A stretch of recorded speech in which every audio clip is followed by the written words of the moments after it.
Hello everybody, Ben here, and today I'm going to do a video showcasing every single locomotive in my collection. First up is this Dapol N-Gauge Terrier in the LSBCR Marshumber, which is a very nice livery and the only pre-grouping loco in that livery that I actually have, and my second only pre-grouping loco. This one here is an interesting one, as it's a custom locomotive that I built. It's on a Dapol Terrier chassis with a cut-down Ginty body and painted blue. It's called Rodney for the fictional Mere Halton Water Railway. I've made a few videos on this loco, so see them if you want more information. It also has its own coal wagon because the bunkers didn't actually have that much space for coal. This one is a Dapol pannier tank in the British Railways green, and it's had crew fitted. This is actually my third pannier tank. I've also had one in the NCB livery one and the London Transport livery one, but this one was the first. The other two have both had failures. You may remember the London Transport one because that was a fairly recent thing, but if you've been around for a bit longer, you'll remember the NCB one. The fastest loco is this Dapol M7 in the BR Black. You can see it's very fast indeed. It's very light. It's had nothing happen to it apart from the fact that it's had buffers removed, well, damaged, and it's also sort of been weathered because when I tried to fit crew to it, the glue smudged the paint there. That ain't too good, but it is very fast. Next is this Graham Farish 4MT in the BR lined black. You can see it's had crew fitted, as well as a few of the details from the detail pack fitted, but on the other side, it's actually had some of the valve gear removed because that actually sort of snapped and sort of damaged the loco and couldn't make it run, but it still does work now. The next loco is my personal favourite, as it's the Graham Farish SCCR C-Class, and I like this loco because of the sheer quality of it. See the review for more, but I really like this loco as well. It hasn't had anything else done to it, but it's still a very nice loco. Next up is this LMS 4F in the BR Black from Graham Farish. Now this is actually part of the Graham Farish Seaside Special train set, and it's my first ever train set, and because of that it's my first ever steam locomotive in N-Gauge, and because of that it's quite special to me, although it's one of the more older ones. Next up is this Graham Farish IVAT 2MT in BR line black with a bit of weathering. Now this hasn't had anything else done to it, but it's still a very nice model, especially with the weathering. This is actually my first ever Dapol tender engine for a very long time. As the last one I had, which was a Britannia, the driveshaft system often failed, so I eventually sent it back and didn't get another one for ages. Now this is the Dapol Schools class Leatherhead in the BR line green, and it's actually had nothing done to it, but it's still a very nice loco, although it isn't the best of runners and maybe need to be running. This one here is a Graham Farish Black 5 in the LMS plain black. It's probably actually the oldest loco in steam locomotive, definitely in the collection, because it's older than the 4F, even though this is the second loco. It's also had a wire resoldered in the tender because it had a slight problem there. This one here is the Graham Farish A2 Bachelor's Button in the BR line green. I haven't done much to this. It's had some of the detail pack parts fitted, but it's actually had a piece of metal soldered there as it sort of failed there. One of the parts between the tender and the loco failed, so it didn't run particularly well, but now it runs quite well, and especially for its size it's probably the biggest loco, one of the biggest, and it is actually the biggest steam locomotive I have, and I like it because of that.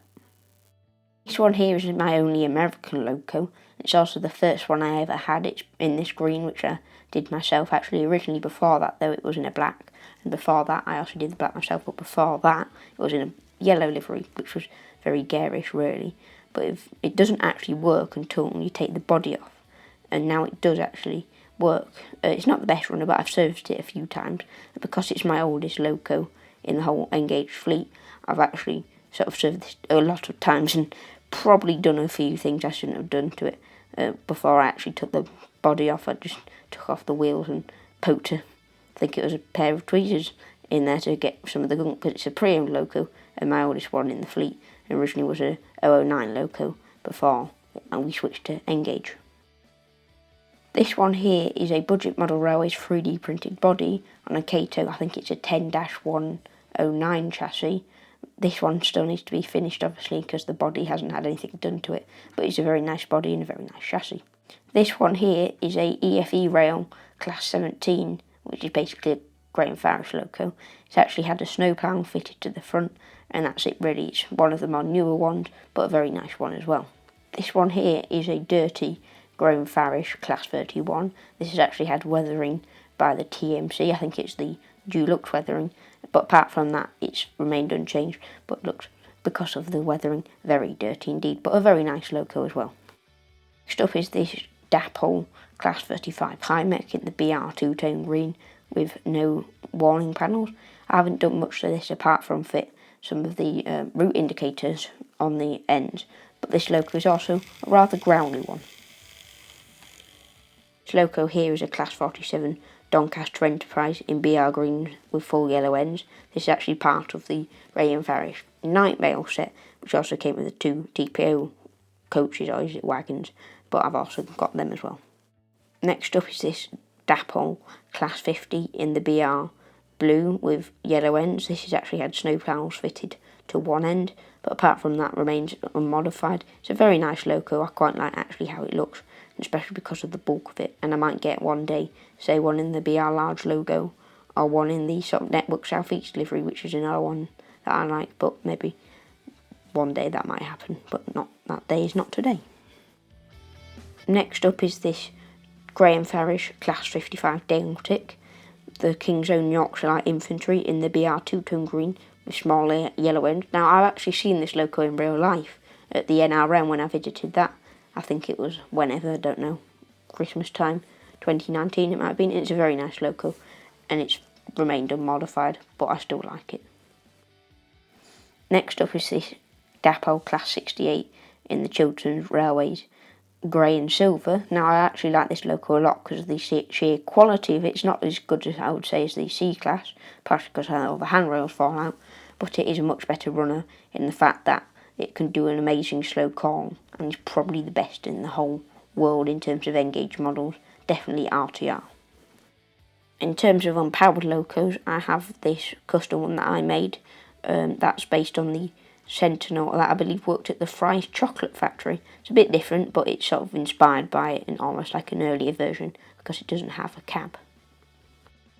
Another one is this loco here called Nigel. I built this one a while back and was actually the sort of channel mascot for a while. I guess it still is, but isn't actually the profile picture anymore. But it's still a nice loco, and I'm glad I built it. This one here is part of 4 Del Prado locos that I actually have. This one here is the Intercity 125.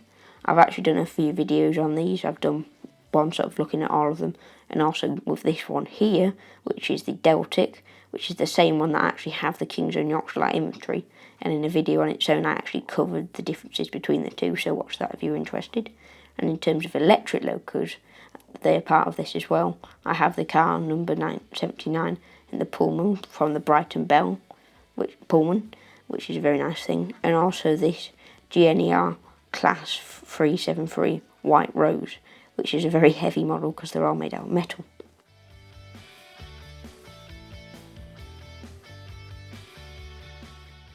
This is my only 00 gauge loco that I have, which is a kit built Dapol 0F Puck in the BR green, which obviously I think is fictional. I might build more of these locos in videos, but we'll see about that in the future. It's a nice loco. It's the only 00 gauge loco I have left. I did have more, but that was before I switched to N gauge, which is what the only scale I really model in now. But you can see it's a nice loco, and I don't think they cost very much to make, so that's quite a nice loco because of that.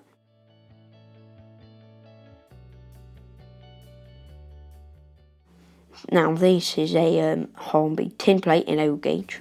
It's a steam locomotive in 040. It does actually work if I can find the key. I have lost that. It's in not the best condition. The other one is better, but it's still a nice loco and massive compared to all the other locos in N-gauge. Now this here is even bigger because it's a tender engine. It's still on the same chassis, but it's an 040 tender engine. There's BR line green. It's in much better condition, so it's definitely my favourite O-gauge loco and high up on the list of locos that I have. That is all the locomotives that I have at the making of this video. Might make one in a year's time, but we'll see. Thanks for watching this video by me. Please like and subscribe and leave a comment down below with some video ideas or feedback. Thanks for watching. Goodbye.